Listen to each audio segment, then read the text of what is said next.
Lord ফেরিশামান সিওনা বহুদিন ধরেই অপেক্ষা করে কবে ওর সোলমেটের সাথে দেখা হবে। সব অপেক্ষার অবসান ঘটে যখন এক বৃদ্ধা তার অতি সুদর্শন নাতিকে নিয়ে ওর কাছে হাজির হয়। ছেলেটাকে প্রথম দেখায় ভালো লেগে গেলেও ঘটে আরেক সর্বনাশ। ছেলেটা উল্টো পায়ে হেঁটে ওর সামনে আসে, যার অর্থ আগামী 21 দিনের মধ্যেই ছেলেটার মৃত্যু নিশ্চিত। আর তাকে বাঁচাতে হলে নিজের জীবনের ঝুঁকি নিতে হবে, যাতে সিওনা খুশি খুশি রাজি হয়ে যায়। কিন্তু সে সব থেকে নিজের ক্রাশকেও বাঁচাতে পারবে নাকি নিজেই জীবন হারাবে? সব জানবো আজকের গল্পে। হ্যালো এভরিওয়ান, আমি মুন, আর আজ আমি তোমাদের recently ongoing drama head over hills এর গল্প বলবো। কাজেই দেরি না করে গল্প শুরু করা যাক। সিরিজের প্রথম এপিসোডে আমরা একটা মেয়েকে শামানিজম অনুসারে এক্সোরসিজমের কাজ করতে দেখি। মেয়েটা বারবার ঘড়ি দেখতে থাকে। নির্দিষ্ট সময় পার হয়ে গেলে ও নিজের সামানের পোশাক ছুঁড়ে ফেলে দিলে সবাই অবাক হয়ে যায়, কারণ মেয়েটা একটা স্কুল ইউনিফর্ম পরা। সবাইকে আরো অবাক করে ও দেয় এক দৌড়, কারণ আজ ওর পরীক্ষা, আর ইতিমধ্যেই এক্সোরসিজম করতে গিয়ে ও দেরি করে ফেলেছে।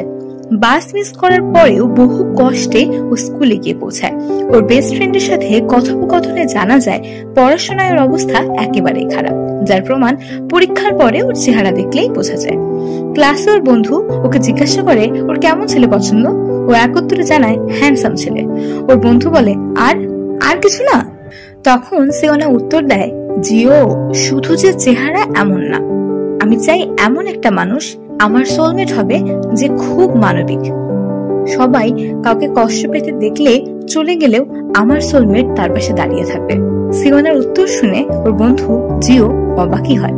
সেদিন পরীক্ষা খারাপ হওয়ায় সিওনা জিওকে বলে আজও স্কুলের ছুটির পরে এক্সট্রা টাইম পড়াশোনা করবে। কিন্তু এখানে স্টাডি রুমে এসেও সিওনা ঘুমাতে থাকে। স্টাডি রুমেরই আরেকটা ছেলে তখন ওয়াশরুমে গেলে আমরা দেখি ছেলেটাকে একটা ওয়াটার ঘোস্ট ফোন করেছে। ছেলেটা ভয় পেয়ে দৌড়ে এসে সবাইকে কথা জানালেও সবাই ওকে নিয়ে হাসাহাসি করে। যাই হোক, সেদিন রাতে পড়াশোনার পরে বাসায় গেলে সিওনার মা সিওনাকে অনেক বকা দেয় যে কেন ও সকালে এক্সোরসিজমের মাঝেই চলে গিয়েছিল। কোন সামান এমন বোকার মতো কাজ করে? এমনও না যে সিওনা পড়াশোনায় ভালো। তখন সিওনা বলে, আমি সবসময় মানুষের হেল্প করতে থাকি, একমাত্র স্কুলে গেলেই কেউ আমাকে সামান্য চোখে দেখে না, বরং নর্মাল মানুষের মতো ট্রিট করে। এই একটা কারণে আমি কিছুক্ষণের জন্য হলেও শান্তি পাই। সিওনার কথা শুনে ওর মা ওকে আর বকা দেয় না। এরপরই আবার সামান সেজে সিওনা মানুষদের সাথে দেখা করে। এমনই একদিন একজন বৃদ্ধা মহিলা সিওনার মাকে এসে তার নাতিকে ব্যাড লাকের হাত থেকে বাঁচাতে বলে। ছেলেটাকে দেখে সিওনার মা শিন কেমন যেন অবাক হয়ে যায়। সে বলে ওঠে, আপনার নাতি তো। তখন দাদি তার কথা শেষ করতে না দিয়ে বলে, হ্যাঁ, আমার নাতি অনেক হ্যান্ডসাম। সিওনার মা আর কোনো কথা বলে না। ওরা রুমে ঢুকলে সিওনা ছেলেটিকে দেখে একেবারে হা হয়ে তাকিয়ে থাকে আর মনে মনে ভাবে, আরে এই তো, এটাই তোমার ক্রাশ। কিন্তু পর মুহূর্তেই আমরা দেখি সিওনার মুখ শুকিয়ে গেছে, কারণ ছেলেটা সিওনার দিকে উল্টো পায়ে হেঁটে এগিয়ে আসছে, যার অর্থ খুব ভয়াবহ। ছেলেটা খুব শীঘ্রই মারা যাবে, হয়তো 21 দিনের মধ্যে।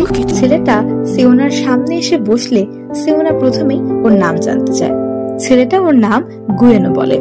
এরপর সিওনা জিজ্ঞাসা করে, আচ্ছা, যদি তুমি কখনো কাউকে একা বসে দুঃখ পেতে দেখো তুমি কি করবে?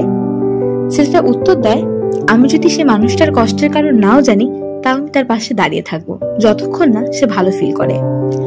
গুয়েনের উত্তর একদম সিওনার মনের উত্তরের সাথে মিলে যায়। এখানে আমরা ছোটবেলার একটা দৃশ্য দেখি, যেখানে একটা বাচ্চা মেয়ে অর্থাৎ বাচ্চা সিওনা এভাবে কাঁদতে থাকলে ওর পাশে একটা বাচ্চা ছেলে এসে এভাবে দাঁড়িয়েছিল। যাই হোক, এই উত্তর শুনে সিওনা এতই খুশি হয় যে ও দুইবার না ভেবেই ছেলেটাকে বাঁচানোর সিদ্ধান্ত নিয়ে নেয়।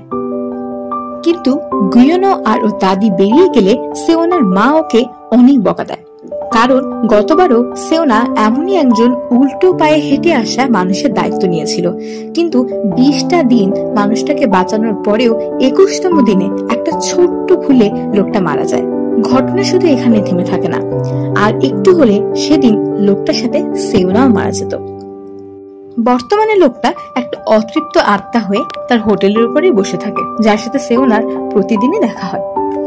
এজন্যই সেওনার মা সেওনাকে নিষেধ করে, তুমি পারবে না। কিন্তু সেওনা তো কোনো কথা শুনতেই রাজি না, কারণ ইতিমধ্যেই ও গিওনোর প্রেমে পড়ে গিয়েছে।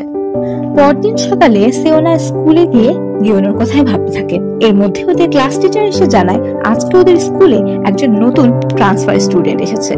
একটু পরে ছেলেটাকে পরিচয় করে দিতে গেলে দেখা যায় ছেলেটা আর কেউই না, বরং সেওনার গতরাতে ক্রাশ গিওনো।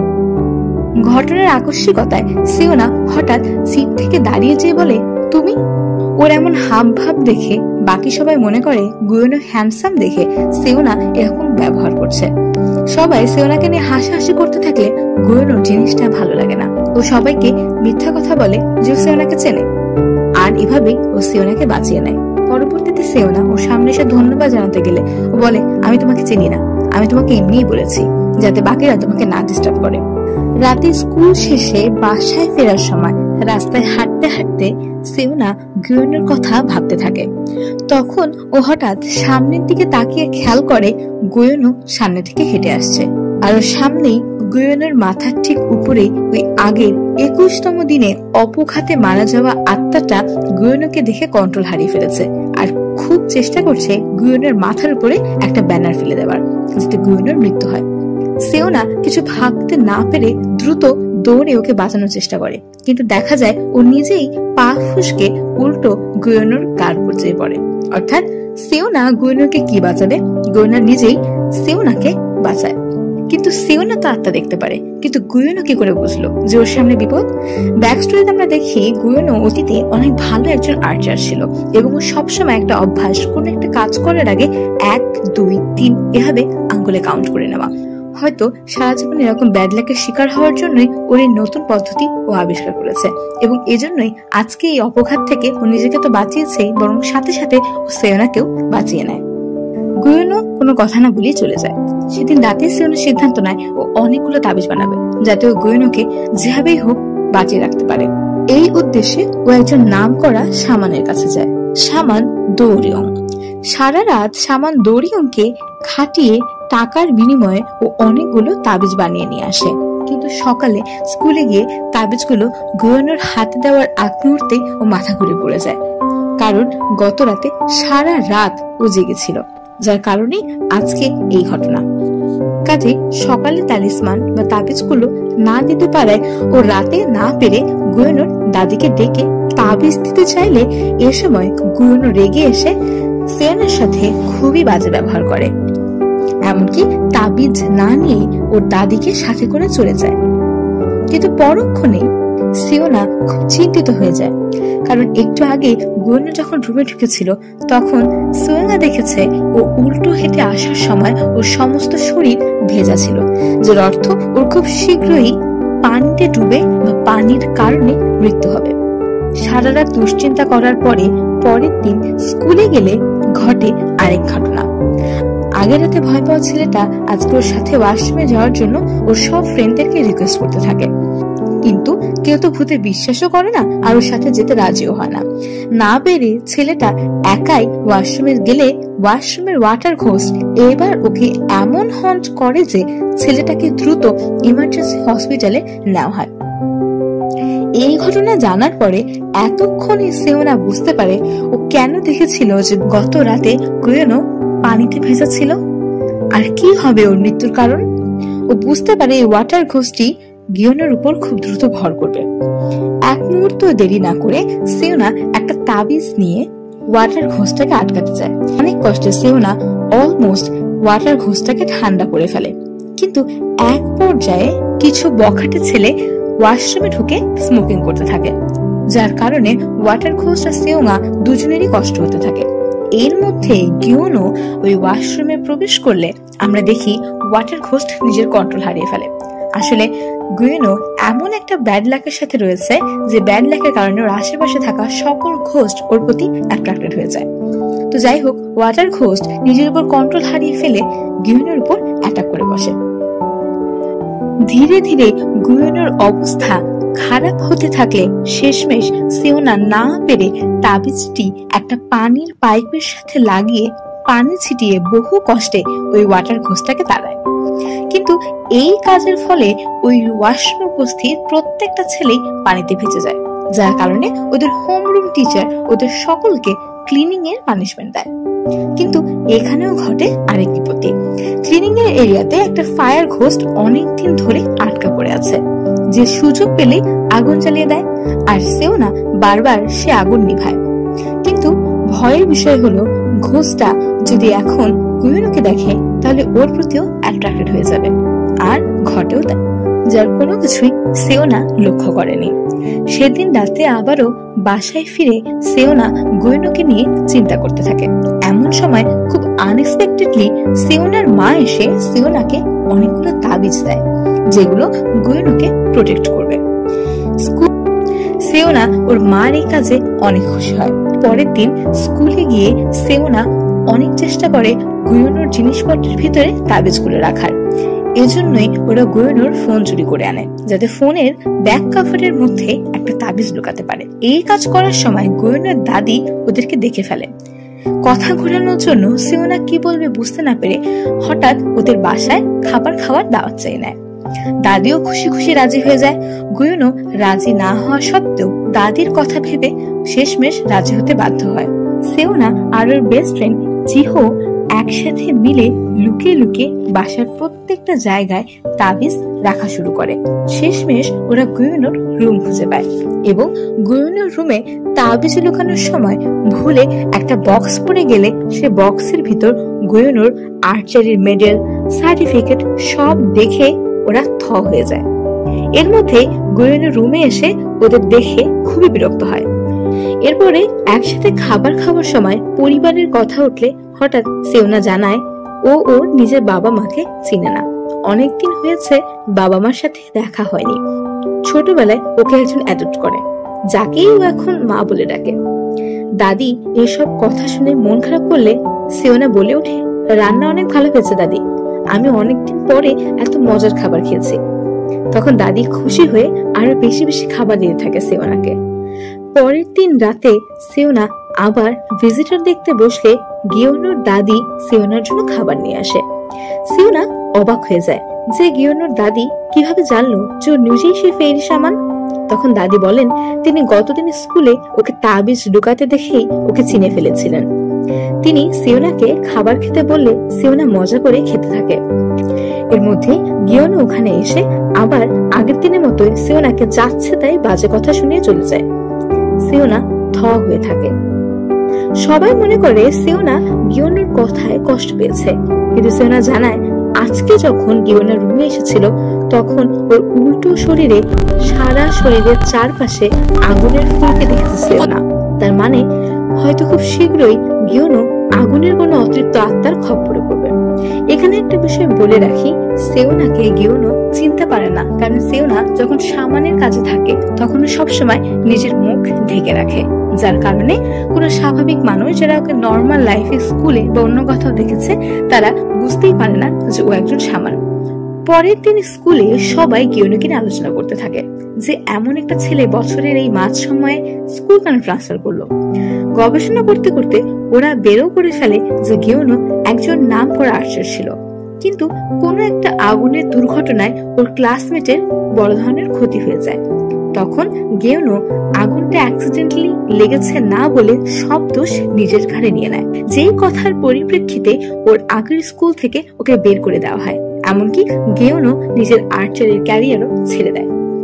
গিয়োনোর নতুন স্কুলে এই কথা জানাজানি হয়ে গেলে সব ছেলেমেয়েরা ওর সাথে বাজে আচরণ করা শুরু করে। গিয়োনো না পেরে বের হয়ে আবার ক্লিনিং এর কাজে চলে যায়। বাকি সবার এমন অবস্থা দেখে সেওনা গিয়োনোকে নিয়ে চিন্তিত হয়ে পড়ে। তখন ওর বেস্ট ফ্রেন্ড জিহোকে জিজ্ঞাসা করে গিয়োনো কোথায়। জিহো জানায় ও বোধহয় ক্লিনিং এর কাজে স্টোরেজ রুমে গিয়েছে। এই কথা শুনে এতক্ষণে সেওনার মাথায় গতদিনের সেই ফায়ার ঘোস্টের কথা মনে পড়ে, যে ক্লিনিং এর সময় আগুন লাগানোর চেষ্টা করেছিল। দুয়ে দুয়ে 4 করতে পারে সেওনা, অর্থাৎ এই আগুনের ঘোষটি হয়তো একটু পরেই গিয়োনোকে আগুনের খপ্পরে ফেলবে। সেওনা এক মুহূর্ত দেরি না করে দৌড়ে যায়। কিন্তু কথা হচ্ছে সেওনা তো ওর ফোনে তাবিজ দিয়েছিল, তাহলে ওকে ফায়ার গোস্ট হর্ন করবে কিভাবে? এই সন্দেহ থেকে সেওনা তাবিজটি খুলে পড়তে গেলে দেখে দুষ্টুমি করে ওই তাবিজে ভুলভাল কিছু কথা লিখে দিয়েছে, যার কারণে তাবিজটা ঠিক মতো কাজ করেনি। সেওনা দ্রুত স্টোরেজ রুমের দিকে দৌড়ে যায় আর গিয়ে যা আশঙ্কা করেছিল তাই দেখে। ইতিমধ্যেই পুরো রুমে আগুন ছড়িয়ে পড়েছে। গিওনোকে চারপাশ থেকে গ্রাস করছে ফায়ার গোস্ট। আর অতীতে সে ক্লাসমেটের ক্ষতি হওয়ার গিল্টের কারণে গিওনো কোনো রেজিস্টার করছে না, কোনো বাঁচার চেষ্টা করছে না, বরং ও যেন নিজেই নিজের ফেটকে মেনে নিয়েছে। সেওনা কোনোভাবে পারছিলই না। এরই মধ্যে ওর বেস্ট ফ্রেন্ড চিহো ওখানে ফায়ার এক্সটিংগুইশার নিয়ে পৌঁছে যায়। অনেক কষ্টে ওরা গিওনোকে বাইরে বাঁচিয়ে নিয়ে আসে। স্কুলে এই কথা জানাজানি হয়ে গেলে সবাই এবারও গিওনোকেই সবকিছুর জন্য দোষী মনে করে। এমনকি ওর টিচার ওকে এই ঘটনার পুরো একটা স্টেটমেন্ট লেখার জন্য গিওনোকে বাধ্য করে। গিওনোর প্রতি সবার এমন আচরণ দেখে সেওনার খুবই মন খারাপ হয়। এদিকে গিওনো যে এত ভালো একজন আর্চার এটা ওর নতুন স্কুলের আর্চার টিচার জানতে পারে। তিনি অনেকভাবে চেষ্টা করেন গিওনোকে বোঝানোর যে তার আর্চার টিমে জয়েন করার, কিন্তু গিওনো জীবনের এতগুলো অপমান সহ্য করার পরে আর আর্চার টিমে ফিরতে চায় না। ওকে এত বোঝানোর পরেও ও কোনোভাবেই আর্চারিতে জয়েন করতে রাজি হয় না। এদিকে রাতে সেওনা আবার সামানের কাজ ছেড়ে ফেরত আসার সময় হঠাৎ দেখে গিওনোর দাদি ওর সাথে দেখা করতে এসেছে। ওরা দুজন কথা বলতে থাকে। গিওনোর দাদি সেওনাকে অনুরোধ করে, আমার নাতির কেউ নেই, ওকে তুমি একটু দেখো, ওকে বাঁচিও, ওর কোনো দোষ নেই, দুর্ভাগ্য কখনো কারো দোষ হতে পারে না, ও শুধুই পরিস্থিতির শিকার। সেওনা তখন কাঁদতে কাঁদতে বলে, আমি তোমাকে কথা দিচ্ছি, আমি তোমার নাতির কিচ্ছু হতে দিব না। এখানে একটা প্রশ্ন মনে জাগে, গিওনোর তো দাদি আছে, তাহলে দাদি কেন বললো যে ওর এখন আর কেউ নেই? তার উত্তর আমরা পরের সিনেই পাই। গিওনা সেদিন কোচের সাথে কথা বলার পরে বাসায় গিয়ে দেখে ও দাদি হার্ট অ্যাটাক করে মারা গিয়েছে। অর্থাৎ এতক্ষণ সেওনার সাথে যে দাদি কথা বলছিল সেটা আর টিভি না, বরং গিওনোর দাদির আত্মা। গিওনো ও দাদির ফিউনারেলের ব্যবস্থা করে একা বসে থাকে, আর সেওনা ওর দাদিকে দেওয়া কথা রাখার জন্য সামানের লেবাস পরে গিওনোর কাছে আসতে থাকে। ফিউনারেল হলে পৌঁছালে সবাই সেওনার দিকে অন্যরকম দৃষ্টিতে তাকায়, কারণ ফিউনারেল হলে তো সামানদের আসা নিষেধ। কিন্তু সেওনা গিওনোর জন্য সবকিছু করতে পারে। আর এদিকে গিওনো যে কিনা সামানদেরকে এতই অপছন্দ করে যে সেওনাকে দেখে প্রচন্ড রেগে যায়। আর এপিসোড 2 এখানেই শেষ। পরবর্তী পর্বগুলো আমি খুব দ্রুতই আমার চ্যানেলে আপলোড করব। Till then happy watching, bye bye everyone.